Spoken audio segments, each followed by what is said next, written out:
सत साहेब जी, सभी भगत भाइयों को, भगत जियो, आप सभी से मेरा निवेदन है कि आप सभी परमात्मा के इस पवित्र ज्ञान को फैलाने में सहयोग करें। मेरी वीडियोस को लाइक और शेयर करें और फेसबुक पर फॉलो और यूट्यूब पर सब्सक्राइब करें। सत साहेब जी।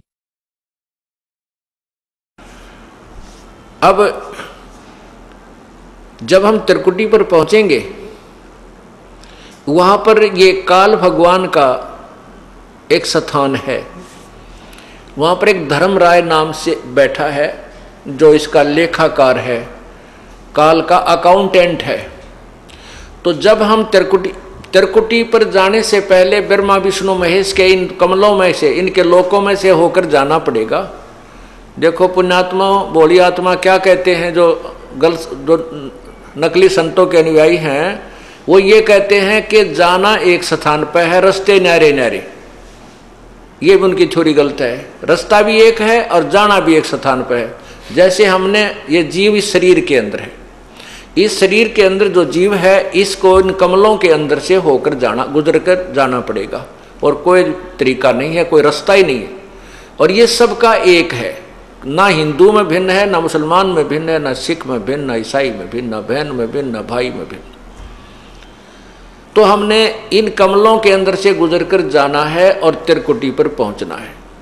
तो इन कमलों के अंदर से हम जाएंगे तो इनका नो ड्यू सर्टिफिकेट हम लेते हुए जाएंगे, तो हम त्रिकुटी पहुंच जाएंगे। त्रिकुटी पर जाकर के फिर कौन मिलेगा आपको? ये दास मिलेगा, परमात्मा मिलेगा इस दास के रूप में, आपके गुरु के रूप में। और वहां फिर आपका हिसाब कराएगा इस काल से। नहीं वो डांडी मार जाएगा, वहां पर डांडी मतलब हेरा फेरी नहीं करेगा। वहां क्या लालच लोभ दिखाए जाएंगे?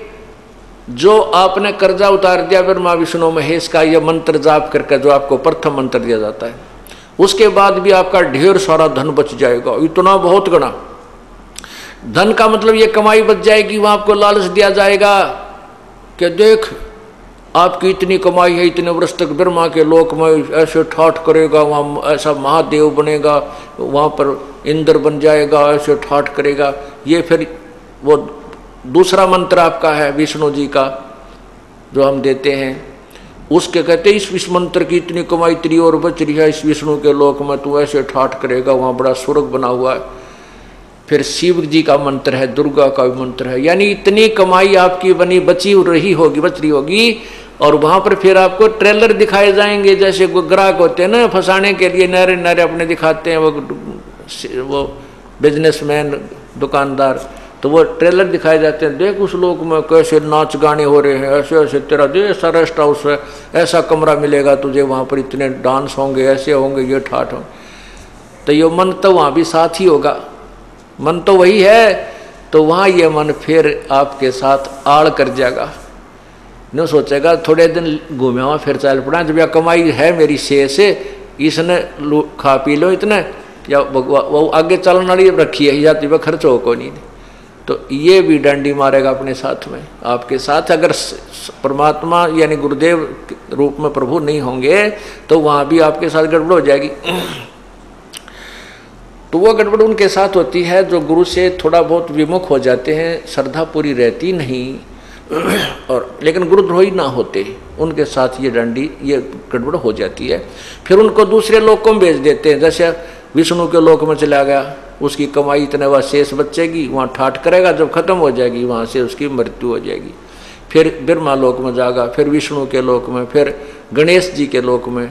वहाँ जब उसकी सारी पूंजी जड़ लेगी, जब उसका जेब कट लेगी, फिर उसने गधे की जूनी में ठोक देगा। ये डांडी मारेगा काल। तो यहाँ परमात्मा में फिर याद दिलाता है, शिव मंडल ब्रह्मापुरी चै तू विष्णु लोक में हो, अमरे गुण भूले नहीं तो आन छुटाऊं। तो कितने दयालु हो भगवान। यहाँ पर ये दास आपको ज्ञान दे रहा है, उस परमपिता का भेजा हुआ एक नुमाइंदा है। और आप यहाँ गुरु को, परमात्मा यहाँ जैसे भगवान आए थे जब भी ये ज्ञान दिया करते थे, ये दास को भेज दिया अपने को, ये भी वही ज्ञान दे रहे। और ये आज आपने रिहर्सल करनी है। मान लो गुरुजी भगवान, वैसे गुरुजी भगवान नहीं आपको लगते हैं, लेकिन आपने मानना पड़ेगा। जैसे गणित के सवाल को हल करने के लिए मानना पड़ता है, मान लो मूलधन 100 रुपये, उस 100 रुपये मूलधन माने बिना वो वास्तविक मूलधन प्राप्त नहीं हो सकता। तो गुरुदेव को आपको भगवान स्वरूप मान करके उसके अनुसार उसके साथ अपनी क्रिया करते हुए तो भगवान मानना होता है, के तरह मानना होता है, और फिर उससे आपको वो वास्तविक भगवान मिल जाएगा। तो यहाँ क्या बताते हैं कि यहाँ आप भक्ति कर रहे हो, गलती करते हो तो मैं धमकाऊंगा, आपको करड़ा करूंगा, क्योंकि मैं अध्यापक हूँ, आप मेरे विद्यार्थी हो। टीचर को मालूम होता है कि उसको जो बच्चों को ताड़ता है उसका उद्देश्य गलत नहीं होता, उसका कोई द्वेष नहीं होता, उस केवल बच्चे का हित मध्य नजर रखता है। तो इससे क्या होता है कि कई अनजान अंदर अंदर दुख मान कर सत्संग में आना बंद कर देते हैं, वो गुरुद्रोही नहीं होते। कुछ ऐसी पुण्यात्मा होती हैं वो सत्संग छोड़ देते हैं लेकिन गुरुद्रोही नहीं होते, छोटी मोटी बुराई सुराई भी कर लेते हैं, तो उन गेला बनती है। तो फिर वो चले जाते हैं ऊपर ऊपर जाते हैं, उनको कहें तेरी इतनी कमाई इस मंत्र की रह रही है, इस इतनी बन गई है, इसकी इतनी बन गई है। तो फिर हमने तो ज्ञान रहता ही नहीं, परमात्मा का हाथ ऊपर रहता नहीं, तो वो बह जाता है। तो कितने दयालु है भगवान के, जब तक हम उनसे विमुख भी हो गए और वो फिर भी हमारे लिए तड़फ रहा है। क्या याद दिलाता है, शिव मंडल ब्रह्मापुरी चे विष्णु लोक में हो और हमरे गुण भूला नहीं तो आण छटाऊं। तो गुण के वो परमात्मा के बताया करते थे, गुरुजी क्या बताते थे भगवान की महिमा, कि तुम्हारे साथ ऐसा धोखा होगा वहां पर, और जब तुम चले जाओ उस विष्णु लोक या ब्रह्मा लोक या शिव लोक में, तुम्हारी जब भी आंख खुल जावे कि हे भगवान हम तक गलत आ गए। गुरुजी तो बताया करते थे हमने 3 लोकों में रहना ही नहीं, यहाँ का कोई वस्तु सुविधा प्राप्त करनी ही नहीं, और या तो हमारे साथ धोखा हो गया। जो पुण्य आत्मा वहां रोती है, फिर ये ज्ञान आपको टिकने नहीं देगा, वहां भी याद आएगी फिर ये बातें। कहते वहां भी जब तू मुझे सच्चे दिल से याद करेगा तुझे वहां से भी छुटवा लाऊंगा। नहीं तो क्या होगा, इन सभी मंत्रों की प्रथम मंत्र के जब आपकी कमाई समाप्त हो जाएगी फिर आपको ब्रह्मलोक में ले जाओगा युकाल। ये जो ओम का जो जाप है इसका ब्रह्मलोक में आपको सुविधा देगा, और वहां मनमाने 1000 युग तक आप वहां रह सकते हो। इस ओम नाम की जो विधि हमने बताई, इसकी इतनी जबरदस्त कमाई आपकी बन जाएगी। उसके बाद आपको सतनाम प्राप्त हुआ है, जिसको सारनाम भी नहीं हुआ है और वो विमुख हो गया है, उसके साथ फिर यह बनेगी। तो उसके फिर ये दूसरा मंत्र का ओम नाम की कमाई तो ये वहां खराब करवा देगा ब्रह्मलोक में। फिर जो दूसरा मंत्र तत्व मंत्र है, इसने एक और कमाल कर रखा है कि ब्रह्मलोक में नकली सतलोक, झूठा नकली अलखलोक, अगमलोक और अनामी लोक की रचना करवा रखी है। उस दूसरे मंत्र यानी तत्व मंत्र का जो जाप है उसकी कमाई को ये वहां खत्म करवा देता है बैठाकर। और जो कहते हैं हम सतलोक में आ गए, ये नकली संत बतावे हैं, बोला फिर सतलोक है, उस तो ऊपर बोला साडा लोक है थरा के बोलियो। तो वो जो झूठे लोक बना रखे ब्रह्मलोक में काल ने इस माया से झूठी कंस्ट्रक्शन करवा रखी है, रचना करवा रखी है, तो उसको वहां खत्म करवा देते हैं। उसके बाद 84 लाख योनियों में ये डाल दिया जाता है। अब बात आ गई जिसको तीनों नाम मिल गए और जो गुरुद्रोही नहीं हुआ, गुरु विमुख हो गया, विमुख नहीं हुआ यानी उसने भक्ति छोड़ दी, आना कानी सी करने लग गया, थोड़े जाप करे है, कभी सत्संग में आ गया कभी नहीं आया, और सार नाम तक उसको प्राप्त हो चुका है। उसके साथ क्या होगा, पार नहीं होगा वो।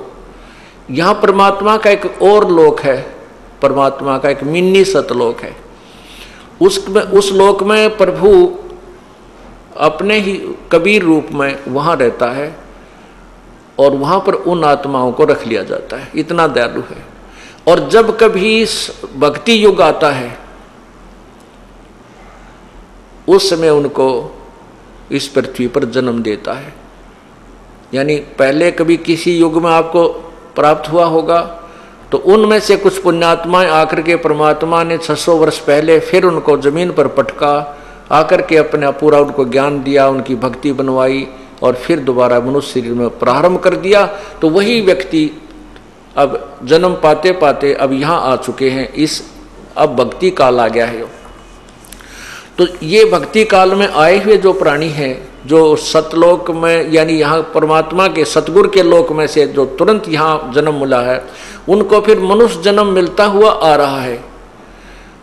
जैसे वो 64 लाख परमात्मा के शिष्य हुए थे आज तक 600 साल पहले, 550 वर्ष पूर्व, तो उनको उस समय परमात्मा ने एक परीक्षा ली थी, वो सब रिजेक्ट हो गए थे। वो गुरुद्रोही नहीं बने थे, वो भक्ति छोड़ गए थे, गुरु जी के पास जाना त्याग गए थे।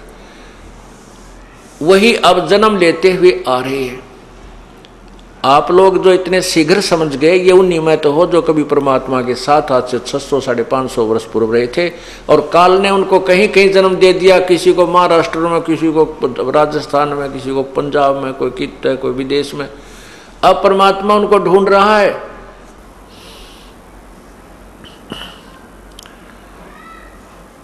आज सुबह के सत्संग में श्रोताओं ने सुना कि परमात्मा प्रभु राम खुदा अल्लाह की क्या परिभाषा होती है। पवित्र गीता जी के ज्ञान के विषय में आपने संक्षिप्त सी जानकारी प्राप्त की, जिसमें गीता ज्ञान दाता ने किसी अन्य प्रभु के विषय में बताया है कि जो पूर्ण परमात्मा है, जिस भगवान की, जिस परमात्मा की साधना से जीव का पूर्ण मोक्ष संभव है, जन्म मृत्यु सदा के लिए समाप्त हो जाती है। वो परमात्मा कौन है, कैसा है, कहाँ रहता है, उसकी प्राप्ति कैसे होती है, ये जानकारी आपको इस 5 दिन के सत्संग में प्राप्त होगी। आज सुबह आप सुन रहे थे कि गीता ज्ञान दाता प्रभु ने बताया है कि वो परमात्मा परम अक्षर ब्रह्म है। उस परमात्मा की साधना, उस परमात्मा की प्राप्ति के विषय में जो तत्व ज्ञान है तथा यथार्थ भक्ति विधि है, वो तत्वदर्शी संत बताएगा। संकेत दिया है गीता जी के अध्याय नंबर 17 के मंत्र 23 में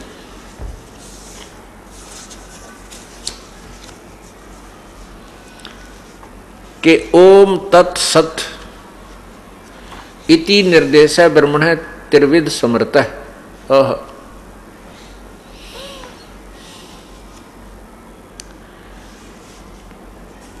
ओम तत्सत इति निर्देश ब्रह्मण त्रिविध समर्थ। ब्रह्मण माने पूर्ण परमात्मा की भक्ति के लिए ओम तत्सत इस 3 मंत्र के जाप का निर्देश है। निर्देश का अर्थ है कि नथिंग एल्स, इसके अतिरिक्त कोई और आदेश नहीं है, केवल 3 मंत्र का जाप है उस परम पिता के प्राप्ति का, ये निर्देश है।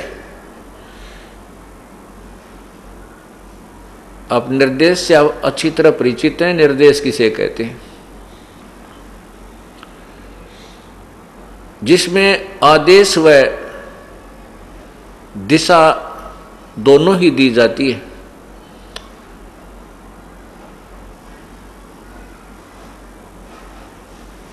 ओम तत्सत इति निर्देश ब्रह्मण त्रिविध समर्थ।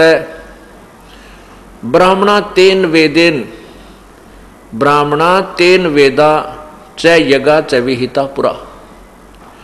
सृष्टि के आरंभ में ब्राह्मणा माने विद्वान पुरुष, तत्वदर्शी संत, इसी ज्ञान के आधार पर अपनी धार्मिक क्रियाएं किया करते थे। गीता जी में लिखा है कि अर्जुन, ये ज्ञान कुछ समय तक तो ठीक चला, ये ज्ञान मैंने पहले सूर्य से कहा था। 4थे अध्याय में गीता ज्ञान दाता कहते हैं कि अर्जुन, ये ज्ञान जो आज गीता जी में बताने जा रहा हूं, यह ज्ञान मैंने पहले सूर्य से कहा था। ये सूर्य नहीं जो आग का गोला है, एक सूर्य नामक देवता है,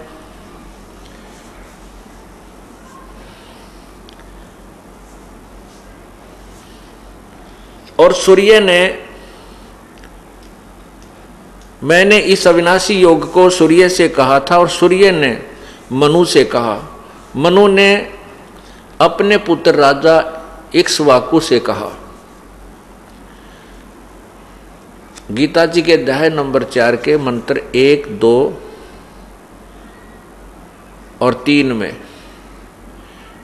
हे पुरुषोत्तम अर्जुन, हे प्रणतम अर्जुन, इस प्रकार परंपरा से प्राप्त इस योग को राज ऋषियों ने जाना। वह योग बहुत काल से इस पृथ्वी लोक में लुप्त प्राय हो गया था। प्रारंभ में कुछ ऋषियों ने और उसके बाद कुछ राज ऋषियों ने इसके अनुसार साधनाएं की।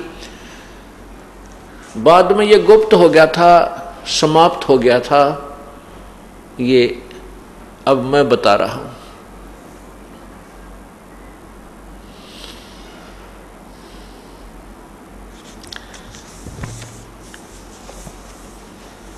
इसी गीता अध्याय नंबर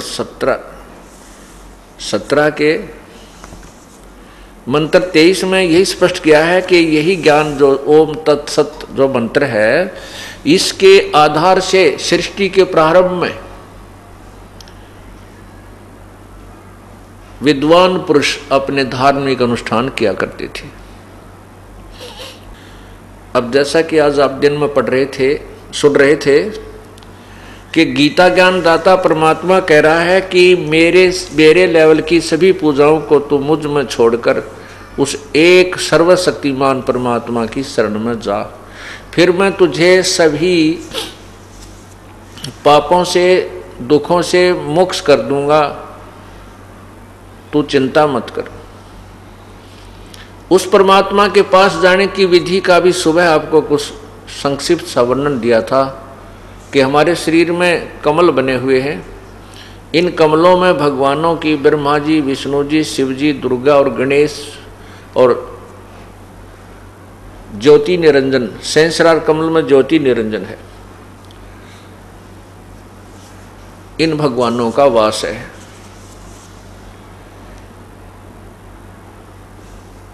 अब जैसा कि आज सुबह आपको बताया था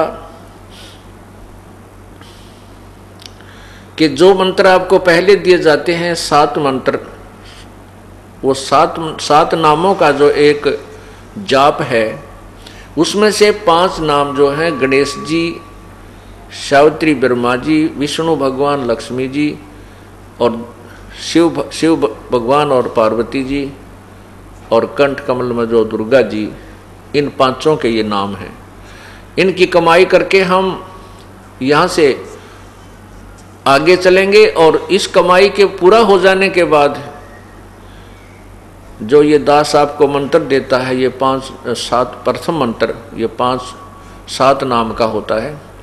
इस प्रथम मंत्र के जाप से आप 4 महीने यदि लगातार सच्चे दिल से बगैर कोई क्रिया को भंग किए आप इसका जाप करते हो तो आप सतनाम प्राप्ति के योग्य हो जाते हो। फिर आपको सतनाम दिया जाता है। सतनाम के अंदर आपको बताया सवेरे के 2 अक्षर होते हैं, एक ओम, एक तत्। तत् ये संकेतिक है। कई संतजन ओम तत्सत ऐसा जाप रट्टा लगाने को कहते हैं, वो अज्ञानी है, उनको ज्ञान नहीं। ओम तो सीधा मंत्र है ब्रह्म का, तत् और सत ये 2 सांकेतिक मंत्र हैं। ओम और तत् मिलकर ये एक सत्यनाम बनता है, सच्चा नाम बनता है, वास्तविक मंत्र बनता है। सत्यनाम का अर्थ है वास्तविक नाम, सच्चा नाम, यथार्थ भक्ति का मंत्र, इसको सतनाम कहते हैं। वो सतनाम 2 अक्षर का है।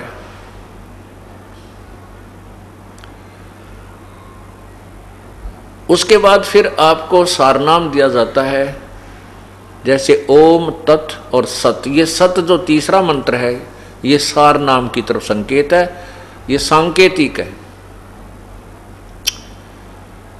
अब जैसे आपको बताया था कि आप जो प्रथम मंत्र का जाप करते हो, इनमें ब्रह्मा, विष्णु, महेश, शिव जी और गणेश जी, दुर्गा जी की जो हमारे ऊपर ऋण है वो आप ऋण मुक्त हो जाते हो, शेष कमाई भी बच जाती है।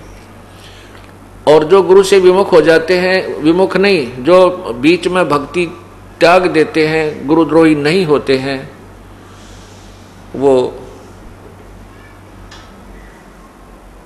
जब त्रिकुटी तक पर पहुंचते हैं, जिनको सतनाम भी प्राप्त हो जाता है, तो त्रिकुटी पर पहुंच जाते हैं,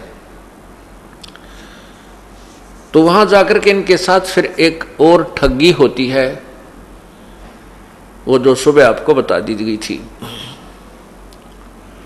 कि वहां उनको लाज दिया जाता है कि आप के पास इतनी भक्ति कमाई हो गई है, आप ब्रह्मा जी के लोक में, विष्णु जी के लोक में, शिव जी के लोक में इतने इतने हजार वर्षों तक रह सकते हो। वहाँ पर ऐसे ऐसे ठाठ हैं, वहाँ ऐसे नाचने और गाने हैं, कोई काम नहीं है, वहाँ सब प्रकार की सुविधाएं हैं। लेकिन वो होती कैसे हैं? वो अपने ही जेब में पैसे हैं, तो उन ऊपर के स्वर्ग रूपी होटलों में हम रह सकते हैं, खुशी मना सकते हैं, आनंद ले सकते हैं, खाना पीना बढ़िया खा सकते हैं, लेकिन पैसा अपने जेब से ही जाता है, अपनी कमाई ही नष्ट होती है। वो परमात्मा ऐसा दयालु है, जैसे आपको ज्ञान हो गया, इस ज्ञान के आधार पर कि मैं तो गलत जगह पर आ गया हूं, और वहां भी यदि परमात्मा कहते हैं मुझे तू याद कर लेगा, मैं तुझे वहां से भी छुड़वा दूंगा। जैसे आपको सुबह भी बताया था, शिव मंडल ब्रह्मापरी चाहे विष्णु लोक में हो, हमरे गुण भूला नहीं तो आन छुटाऊं। तो यदि आपको ये ज्ञान याद रह जाएगा, क्योंकि एक बार तो आदमी ये मन मस्ती में आ जाता है, लेकिन फिर इसको ये ज्ञान रह रह कर अंदर जो पहुंच गया है, ये इसको टिकने नहीं देता, फिर इसको याद आ जाती है कभी ना कभी कि तू तो गलत आ गया, ये तो अपनी कमाई बर्बाद कर रहा है। कहते वहां भी तू मुझे याद कर लेगा, परमात्मा कबीर जी कहते हैं मैं तेरे पास वहां भी पहुंच जाऊंगा और तेरे को काल के जाल से छुटवा के फिर पुनः मनुष्य जीवन दे दूंगा। और लेकिन ये काम लंबा फिर बन गया, फिर ना जाने कब कोई तत्वदर्शी संत मिले, युगों बीत जाए, धक्के खाते रहेंगे, फिर कभी गधे बने, कभी कुत्ते बने, कभी कुतिया बने, फिर कभी मनुष्य जीवन मिलेगा, फिर कोई समय आएगा परमात्मा दया करेगा, मनुष्य शरीर होगा, तत्वदर्शी संत होगा, जब कभी सूत बैठे, अवसर मिले या ना मिले। इसलिए हमने इस काम को लंबा नहीं खींचना, ये बहुत लंबा खींच चुका है। असंग जन्म हो गया हमने ये डले डोत्या ने, असंग जन्म हो गया हमने यही जन्मते और मरते हैं। तो जैसे एक गीता जी अध्याय नंबर 18 के श्लोक नंबर 66 के ऊपर विवेचन चल रहा है, उसमें लिखा है कि सर्वधर्मान परित्यज्य माम एकम शरणम व्रज। ये देखिएगा पवित्र गीता जी,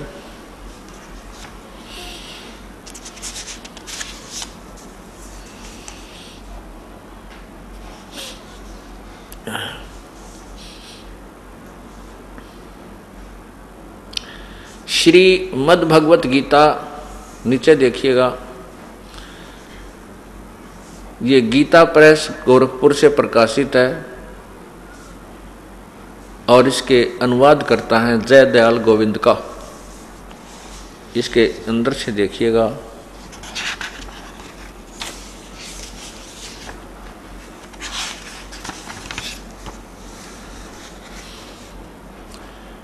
प्रकाशक एवं मुद्रक हैं गीता प्रेस गोरखपुर, गोविंद भवन कार्यालय कलकत्ता का संस्थान। इतना इतना। अब देखिए इसके अध्याय नंबर 18 के, इधर आइएगा नीचे,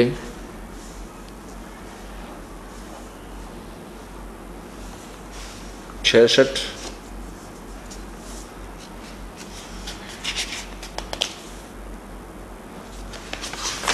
ये गीता नंबर अध्याय 18, नीचे मंत्र नंबर 66। ये इसमें क्या लिखा है? सर्वधर्मान परित्यज्य माम एकम शरणम वर्ज। ये वर्ज शब्द देखना ध्यानपूर्वक, वर्ज। यहां देखो, अहम तवा सर्व पापेभ्य मोक्षामि मा शुच। मैं तुझे सभी पापों से मोक्ष कर दूंगा, तू चिंता मत कर।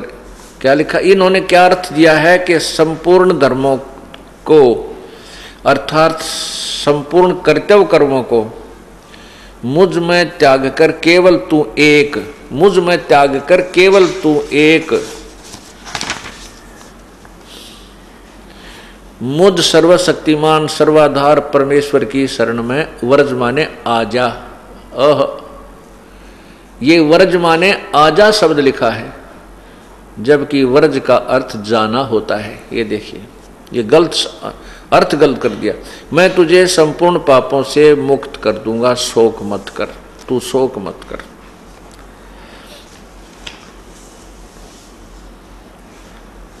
अब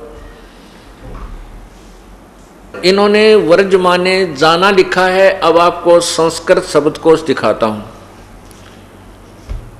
इसमें स्पष्ट किया है कि वर्ज माने, इन्होंने वर्ज माने आना किया है। गीता प्रेस गोरखपुर से प्रकाशित गीता जी के अनुवादकर्ता ने वर्ज का अर्थ आना किया है कि तू मेरी शरण में आ जा, जबकि वर्ज का अर्थ जाना होता है। ये देखिएगा,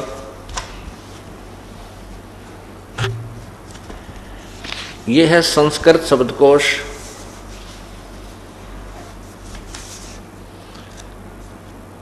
पुण्यात्माओं, ये तत्व ज्ञान इतना उलझ गया है, इसको सुलझाने के लिए, समझाने के लिए, सत्य को सत्य सिद्ध करने के लिए ढेर सारे प्रमाणों की आवश्यकता पड़ती है। संस्कृत हिंदी कोश वामन शिवराम आपटे, नीचे कहाँ से छपी है ये देखिएगा। मोतीलाल बनारसी दास पब्लिशर्स प्राइवेट लिमिटेड, दिल्ली से। इसके 993 पृष्ठ पर देखिएगा, ये वर्ज शब्द है। इसका अर्थ है जाना, चलना, प्रगति करना, आना नहीं है।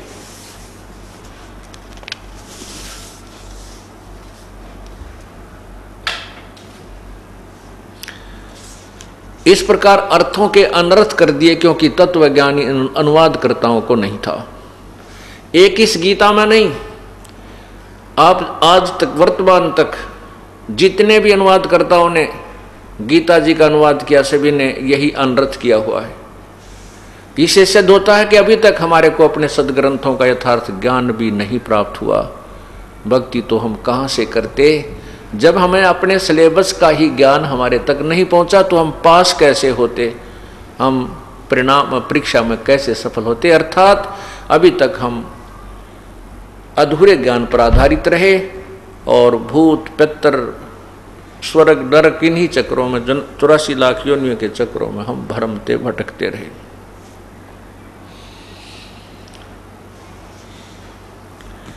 इसका अर्थ बनता है, गीता ज्ञानदाता प्रभु कह रहा है कि तू यदि परम शांति चाहता है, गीता अध्याय 18 के मंत्र 62 में कहा है कि अर्जुन तू सर्वभाव से उस परमेश्वर की शरण में जा। देखिएगा, यही वो पवित्र गीता जी अनुवाद करता है। गीता प्रेस जयदयाल गोविंद का, और गीता प्रेस गोरखपुर से ही प्रकाशित है। अध्याय 18 नीचे मंत्र 62 देखिएगा, ये रहा। तम एव शरणम गच्छ सर्वभावेन भारत, तत्प्रसादात प्रसादात प्राम शांतिम स्थानम प्रयासपि शाश्वतम। यहाँ क्या लिखा है कि हे भारत, सब प्रकार से उस परमेश्वर की शरण में जा गच्छ, उस परमात्मा की परम कृपा से ही तू परम शांति और शाश्वतम स्थानम, शाश्वतम यानी सनातन, स्थानम माने परम धाम को, प्रयाससी माने प्राप्त होगा, सनातन परम धाम यानी सदा रहने वाले सतलोक को, शाश्वत स्थान माने सतलोक को प्राप्त होगा, यानी सदा जो रहे कभी नष्ट ना हो। तो उसके लिए बताया है कि सर्वधर्मान परित्यज माम, इस 66वें श्लोक का ये अंतर है कि ये 66वां श्लोक है, इसमें लिखा है सर्वधर्मान परित्यज माम, सर्वधर्मान परित्यज माम एकम शरणम व्रज, अहम तवा सर्व पापे भय मोक्षामि मा शुच। इसका अर्थ बनता है कि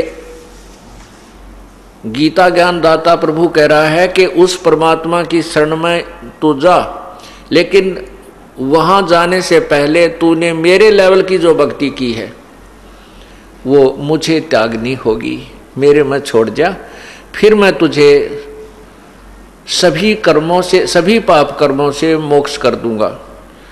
अब हम पाप के कारण यहाँ 84 लाख योनियों में दंड भोग रहे हैं, कभी नरक में जाते हैं,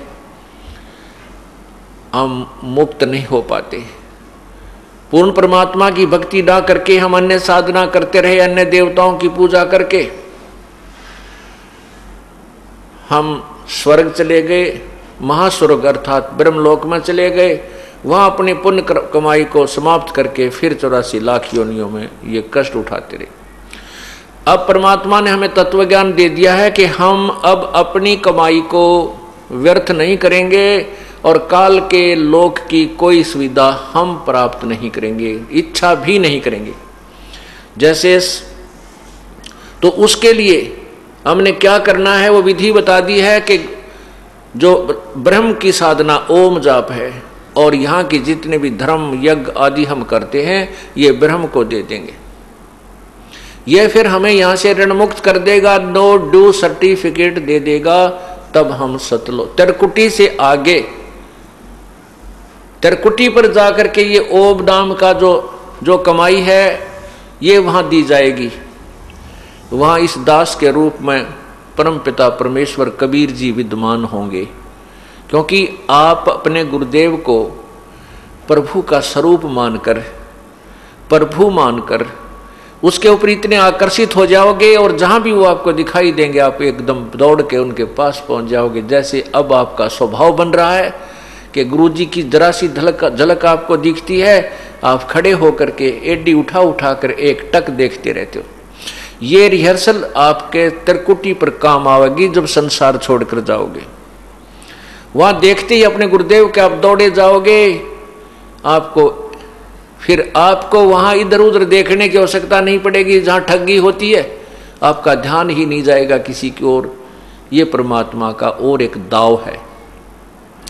त्रिकुटी के ऊपर बहुत जबरदस्त मेला लगा हुआ होता है और उस मेले में वही व्यक्ति विचलित होगा जो गुरुदेव से प्यार नहीं करता, जो गुरुदेव पर पूर्ण आश्रित नहीं है। जैसे आप सत्संग में आते हो, यहाँ भी एक दूसरे से यारी जोड़न में लागे रहते हो, तो फिर वो भी आपको हानि कर जाएगा, क्योंकि काल वहाँ पर हो सकता है आपके किसी यहाँ बने हुए मित्र के रूप में खड़ा हो जाए और आप उसके साथ साथ उस दूसरे स्थान पर जा पहुँचो। इसलिए हम परमात्मा कहते हैं गुरु को तजय बजय जो आना, ता पशुआ को फोकट ज्ञाना। दोस्ती रिश्तेदारियां तो अपने घर पे बहुत है, केवल एक परमात्मा तत्प्रसाद पश्चात गुरु जी, अन्य में आपकी आस्था नहीं होनी चाहिए। त्रिकुटी के ऊपर आपको इस दास के रूप में परमेश्वर मिलेगा, कबीर परमेश्वर जी मिलेंगे। वो फिर आपको साथ लेकर जाएंगे उस त्रिकुटी के ऊपर। ज्योति निरंजन ने एक धर्मराज, इस काल ने ब्रह्म ने अपना एक वहाँ लेखाकार बैठा रखा है, वहाँ जाकर कहेंगे ले भाई हिसाब कर हमारे इस सेवक का, अपना कर लेना देना बराबर, इसके इतनी कमाई है, ये तुम्हारे ब्रह्म लेवल की ओम नाम की कमाई है यज्ञों की, ये पकड़ और कर इसका लेखा जोखा बराबर। हम फिर आगे चलते हैं। जो दूसरा मंत्र तो तत्व मंत्र है, जो वास्तविक मंत्र आपको उपदेशी को बताया जाता है, उस मंत्र की कमाई से फिर हम परब्रह्म के लोक को पार करेंगे, जो 21 7 संघ ब्रह्मंडों का क्षेत्र है, जिसको पार करने में हमें इतना टैक्स देना पड़ेगा, किराया देना पड़ेगा। और जो तीसरा मंत्र सार नाम है, जो सत संकेतिक है, वो उसकी कमाई आपको सतलोक में स्थायी स्थान देगी, फिर आप कभी लौट कर नहीं आओगे। ये कई संत उनके भक्त कहते हैं हमारे गुरुजी तो सीधे त्रिकुटी पर पहुंचा देते, हम इन कमलों में नहीं उलझते। त्रिकुटी तो उन्होंने ऐसा मान रखा जैसा बरवाड़े का बस स्टैंड हो, घूमता फिरता घूमया हुआ, पैदल चला जा जब चला जाए। तेरा गजब हो, कितना मिसगाइड किया हुआ है भोली आत्माओं को उन अज्ञानी संतों ने। उन ABC का भी नहीं पता, भक्ति मार्ग का लाखों और करोड़ों की संख्या में अनुयायियों को काल के जाल में फंसा दिया। अब ये ज्ञान जो हमें प्राप्त हो रहा है, ये तत्व ज्ञान है। इस तत्व ज्ञान के बिना ये जीव ज्ञान नेत्रहीन है, और जो गुरुदेव मिले थे वो भी ज्ञान नेत्रहीन थे,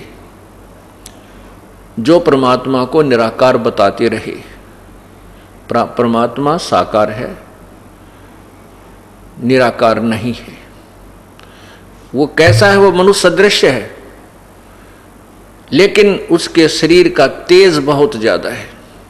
सभी भगवान साकार हैं, जैसे आपको आज सुबह के सत्संग में बताया गया था। परमात्मा साकार है, मनुष्य सदृश शरीर युक्त है, और उसका शरीर स्वप्रकाशित है।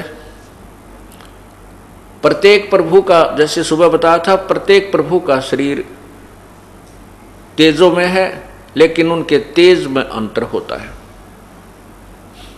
अब ये तत्व ज्ञान जब प्राप्त हो जाएगा तो हम परमात्मा की तरफ खींचे चले जाएंगे,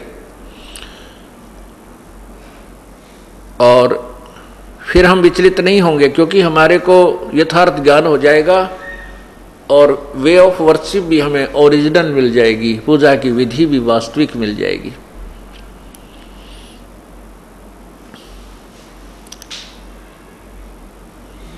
अब ये सत्संग 5 दिन का चल रहा है। परमात्मा की कृपा होती है, वही पुण्यात्मा सत्संग के अंदर आता है। प्रत्येक सत्संग में श्रोता कुछ एक बदल जाते हैं, कुछ एक वही रहते हैं। इसलिए उस तत्व ज्ञान को समझाने के लिए आपको बार बार रिपीट करूंगा। आपके हृदय में इस तत्व ज्ञान को ऐसा जमा दूंगा कि आप कई पीढ़ियों तक समझाओगे। रिश्तेदार और मित्रों को भी बैठा कर समझाओगे, वो आपके मुंह की तरफ देखता रहेगा कि ये अनपढ़ सा आदमी बोल कहाँ से रहा इतने संस्कृत के श्लोकों को, इसने कैसे याद किए। याद कर लेना कोई बड़ी बात नहीं, लेकिन तत्व ज्ञान उनका यथार्थ अनुवाद करना ये बहुत बड़ा प्रश्न है। ये प्रभु की कृपा बिना, उसकी रजा बिना नहीं हो सकता। ये वही वेद, वही गीता जी 5500 वर्ष पहले से लिपिबद्ध की गई थी, आज तक इनका अनुवाद किसी से ढंग तक नहीं हुआ। लेकिन परमात्मा ने, पूर्ण ब्रह्म ने, सतपुरुष कबीर जी ने आज से 600 वर्ष पहले आकर के इनका यथार्थ अनुवाद अपनी सिंपल लैंग्वेज कबीर वाणी में किया हुआ है। उस कबीर वाणी को इन संस्कृत के ज्ञाताओं ने रिजेक्ट कर दी कि वो तो अनपढ़ था, ऊट पटांग गाता था, वो क्या जाने भगवान के बारे में।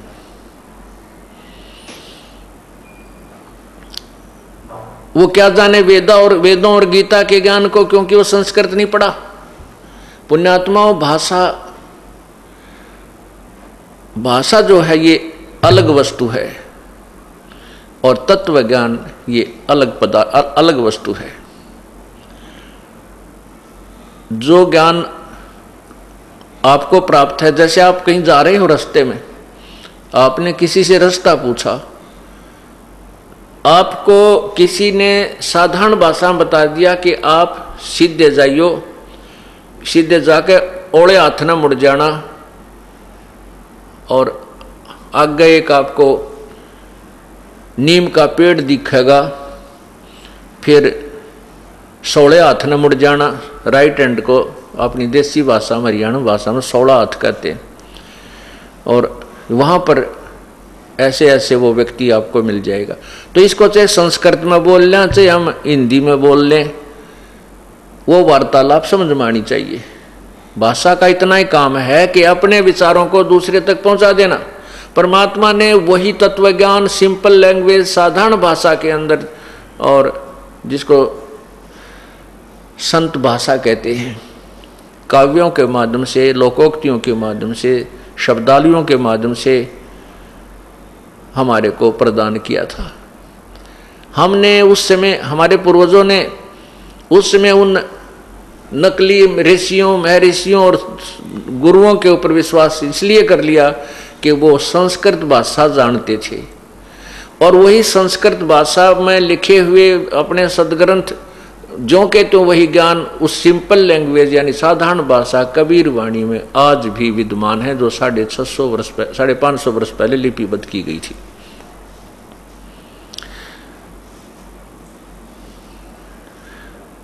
इस कारण से ये तत्व ज्ञान उलझा रहा, और वो परमात्मा स्वयं ही आकर के अपने ज्ञान का प्रचार करता है।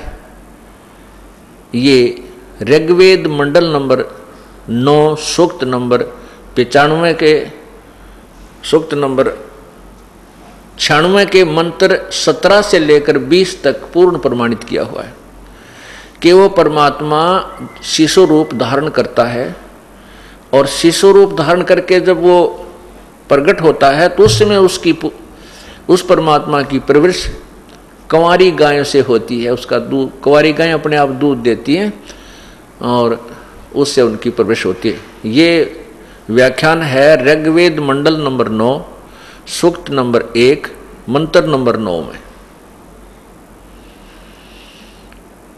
अभी आपको दिखाऊंगा, और 5 दिन हमने उसी परमात्मा की महिमा को आपको सुनाना है।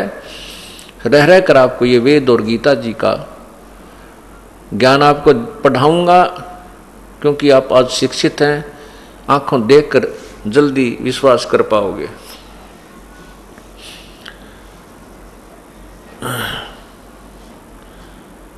उस परमात्मा ने आकर हमें ये साधारण सा ज्ञान दिया था, और इन नकली ऋषियों ने, महर्षियों ने हमें वो तत्व ज्ञान स्वीकार नहीं होने दिया। उन्होंने क्या बताया कि परमात्मा निराकार है। जो ब्रह्मा विष्णु महेश जी की पूजा करते हैं, अंत में वो भी यही कह देते हैं। उनसे कोई पूछे ना, भाई भगवान कैसा है, देखा है तूने? वो कहता है नहीं, देखा नहीं है, भगवान तो निराकार है, वो दिखाई थोड़ा ही देता है। और भगवान श्री विष्णु जी की पूजा मूर्ति बनाकर पूज रहा है, फिर भी कहता है भगवान तो निराकार है। तो विष्णु जी क्या है फिर, जिसकी तो पूजा कर रहा है? ये तो साकार है, मनुष्य सदृश है। हाथ इसके, इनके 4 भी हो सकते हैं, ये 2 भी रख सकते हैं। तो ये अधूरा ज्ञान था, इनकम्प्लीट स्पिरिचुअल नॉलेज था।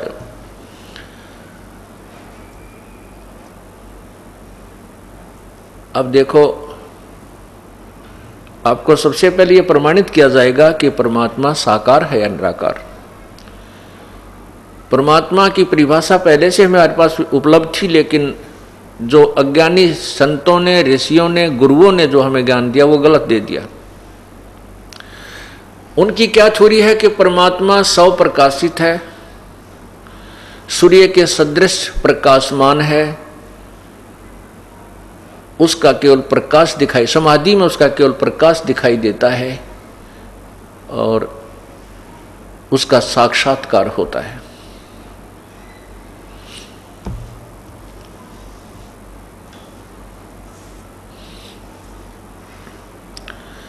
विचार कीजिए, सूर्य के सदृश जो प्रकाशमान प्रभु को बताया है, तो सूर्य से प्रकाश निकल रहा है। सूर्य निराकार नहीं है, सूर्य साकार है, सबको दिखाई देता है, एक आग का गोला है। इसी प्रकार परमात्मा का प्रकाश लिखा है हम लोगों ने। तो परमात्मा का प्रकाश है तो परमात्मा निराकार कैसे हो गया? प्रकाश परमात्मा बिना प्रकाश वो देखा किसका? सूर्य के बिना प्रकाश देखा किसका?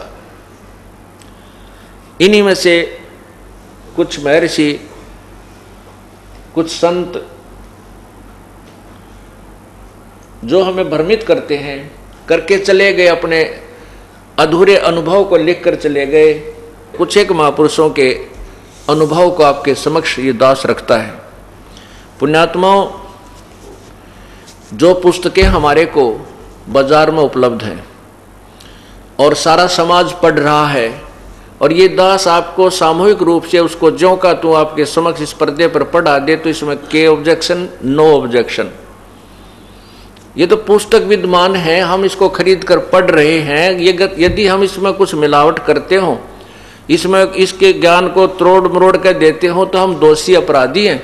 और इस ज्ञान को जो इसमें भर रखा है, लिखा हुआ है, उसको हम जो का तो आपके समक्ष रख देते हैं।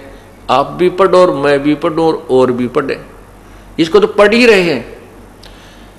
अब वो लोग घबराते हैं कि तुम्हारे ऋषि की, महर्षि की पोल खुल रही है। पोल नहीं खुल रही, ये तो जो का तो लिखा हुआ है, आम समाज पढ़ रहा है इसको। देखिएगा,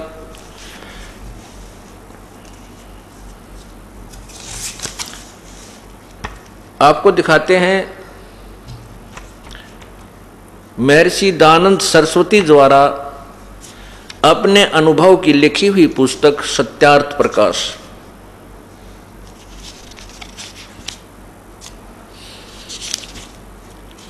इसमें यह है सत्यार्थ प्रकाश। इस पुस्तक को आम जन खरीद कर पढ़ रहा है और ये दास भी आपको पढ़ा रहा है। देखिए सत्यार्थ प्रकाश, यह है महर्षि दयानंद सरस्वती, इसके लेखक हैं।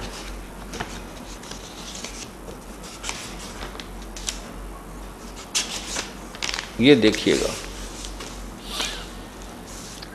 अथ सत्यार्थ प्रकाश है, महर्षि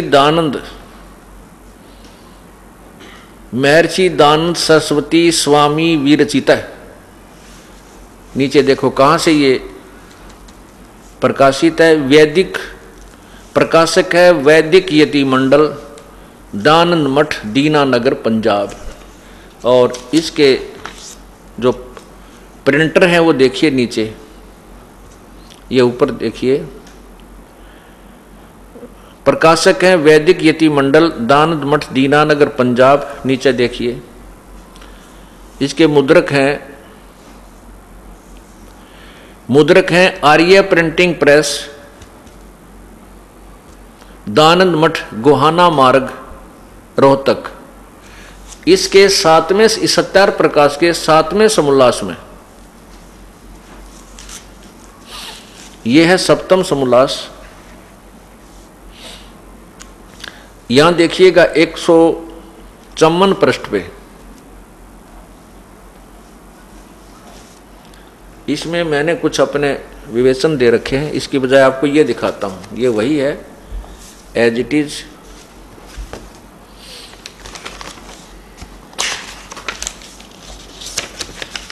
ये ज्यों का त्यों है। और इसके मुद्रक हैं आचार्य प्रिंटिंग प्रेस, दयानंद मठ, गोहाना मार्ग, रोहतक। इसके 154 पृष्ठ पे 7वें समोल्लास में स्वामी दयानंद जी ने अपने विचार दिए हैं कि परमात्मा निराकार है। किसी ने पूछा परमात्मा साकार है व निराकार? ये है 7वां समोल्लास है। और यहां देखना 154 पृष्ठ पे,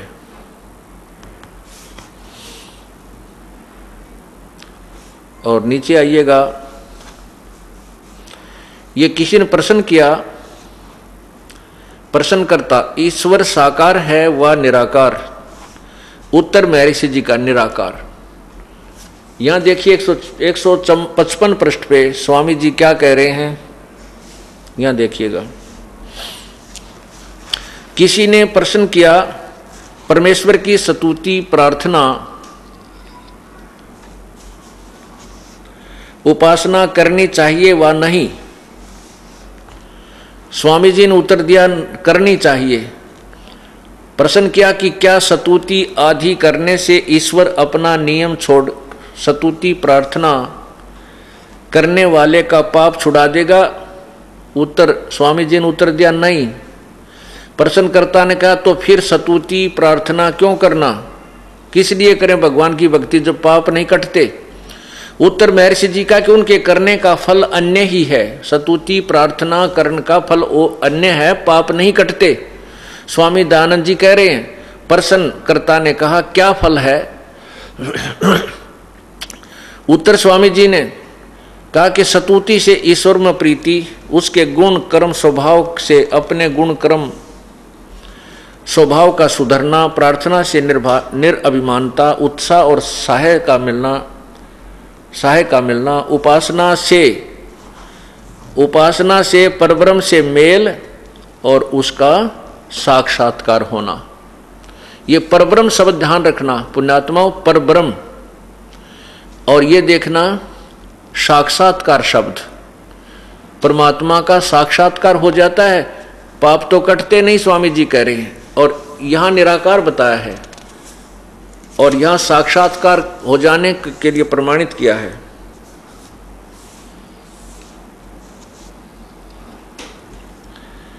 अब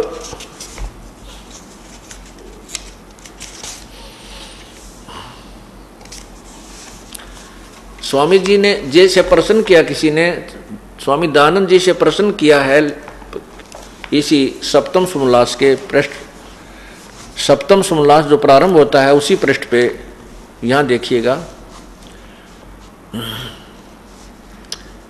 किसी ने प्रश्न किया कि वेद में ईश्वर अनेक हैं, इस बात को तुम मानते हो वा नहीं?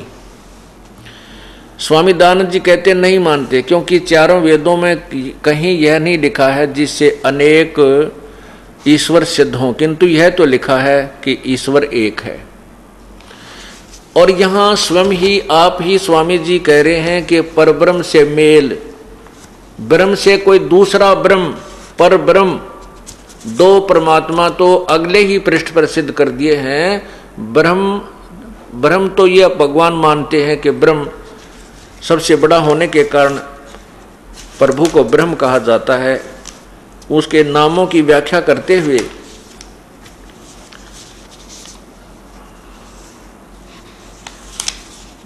प्रथम समोल्लास में ये देखिएगा, ब्रह्म प्रथम समोल्लास में परमात्मा को सबसे बड़ा होने के कारण ब्रह्म कहा है। यह है प्रथम समोल्लास है, इसके पृष्ठ नंबर 15 पर नीचे लिखा है, यहां देखना। ओम आदि नाम सार्थक है, ये सब लिखा है। यहाँ ब्रह्म रक्षा करने से ओम, आकाश में वत व्यापक होने से खम, और सबसे बड़ा होने से ईश्वर का नाम ब्रह्म है। स्वामी जी मानते हैं कि ब्रह्म, सबसे बड़े भगवान को वो ब्रह्म मानते हैं, सबसे बड़ा होने से ईश्वर का नाम ब्रह्म है। और यहाँ फिर परब्रह्म, स्वामी जी यहाँ कह रहे हैं सप्तम समोल्लास में के सप्तम समोल्लास के 154 पृष्ठ पे के 55 पे के साधना करने से, उपासना करने से परमात्मा तो मिलता नहीं। 155 पर देखना, नीचे आइए।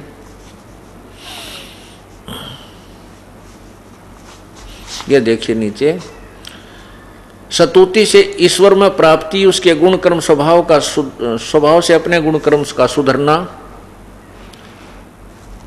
प्रार्थना से निरअभिमानता, उत्साह और सहाय का मिलना, उपासना से परब्रह्म से मेल और उसका साक्षात्कार होना। ये देखो परब्रह्म, स्वामी जी ने तीसरे पृष्ठ पे अपने दोनों सिद्धांत आप फेल कर रखे। ये दास नहीं कह रहा, ये इसमें लिखा हुआ, सत्यार प्रकाश में लिखा हुआ मटेरियल आपके समक्ष दिखा रहा हूं। बस मेरा इतना काम है, मैं किसी का विरोधी नहीं हूं, क्योंकि जैसे नकली और असली नोटों को सामने नहीं दिखाया जाएगा तब तक उनकी पहचान नहीं होती। ये आपने देखना है कि ये सत्यार्थ प्रकाश असली है या नकली है, ये बुद्धिमान जनता स्वयं समझ जाएगी। अब स्वामी जी ने कहा कि साधना करने से, उपासना करने से परमात्मा पाप तो नहीं काटता, लेकिन उससे और लाभ हो जाते हैं। उपासना से परब्रह्म से मेल, यानी ब्रह्म, एक तो ब्रह्म एक परब्रह्म, एक दादा एक परदादा, यानी दूसरा दादा हुआ। ब्रह्म और परब्रह्म दो भगवान आप ही लिख रहे हैं। और फिर साक्षात्कार होना, निराकार वस्तु का कोई साक्षात्कार नहीं होता, साकार का साक्षात्कार होता है। अब ये तो सिद्धांत हुआ स्वामी जी का, साकार और निराकार का फेल हो गया। अब वो इससे ये सिद्ध होता है कि दास कह रहा है कि परमात्मा साकार है, और ये इनकी जो थ्योरी घुमा फिरा कर भी अंत में इनका निष्कर्ष ये स्वयं मानते हैं कि परमात्मा का साक्षात्कार होता है तो साकार ही है, निराकार नहीं। यानी साक्षात्कार शब्द इन सत्यार्थ प्रकाश में होना ही नहीं चाहिए था अगर निराकार वो भगवान को मानते हैं। अब दूसरा सिद्धांत उनका फेल होता है कि भगवान परमात्मा, उपासना से, परमात्मा की भक्ति से पाप नहीं कटते। ये स्पष्ट कह रहे हैं कि परमात्मा की भक्ति से, उपासना से पाप नहीं कटते और लाभ होता है। अब जैसे साबुन के गुणों में लिखा है, साबुन के गुणों में लिखा है कि साबुन कपड़े के मैल को काट देता है, नाश कर देता है, अक्षमा कर देता है, छुड़ा देता है। और कोई व्यक्ति कहता है कि साबुन लगाने से, साबुन प्रयोग करने से कपड़े के मैल नहीं कटते, कपड़ा मजबूत हो जाता है। उस व्यक्ति को आप क्या समझोगे? स्वयं समझदार हो, वो कितना परिचित है साबुन से। इससे सिद्ध होता है कि उसने जीवन में कभी साबुन प्रयोग भी नहीं किया, उसने शक्ल भी नहीं देखी है साबुन की, नहीं तो इतनी व्यर्थ व्याख्या वो नहीं करता। अब कोई डॉक्टर के पास जाता है और वो वैद्य बहुत लंबा चौड़ा बोर्ड लगाए बैठा है, और रोगी जाता है और वैद्य कहता है भाई दवाई खाने से रोग तो कटेगा नहीं, पहलवान बन जाएगा। कोई बात हुई है? कोई सिद्धांत है ये? कौन जाएगा उस व्यक्ति के पास? अब यही सती थी इस सत्यार्थ प्रकाश के ज्ञान की है। अब वेदों में, वेदों के अंदर परमात्मा की महिमा लिखी है, उसके गुण लिखे हैं। यजुर्वेद अध्याय नंबर 8 के मंत्र 13 में स्पष्ट किया है।